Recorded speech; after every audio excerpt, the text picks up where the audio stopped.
Operation School Bell is underway in Central Oregon. Each year, the Assistance League helps families buy school supplies they need using vouchers and donations. More than 2,000 students get new clothing over the next 2 weeks. At the Redmond Walmart, News Channel 21 caught up with a parent who was pleasantly surprised to be able to get winter clothing for her family. Because of the pandemic and stuff, we've been struggling this year, so this actually means a lot to us, and we accidentally ran into this, and so it was a blessing. It was awesome.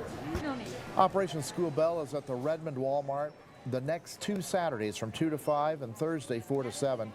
It'll also be at the Bend Walmart Tuesdays and Thursdays from 4 to 7 and Saturdays 2 to 5. Vouchers for supplies are provided through the Family Access Network.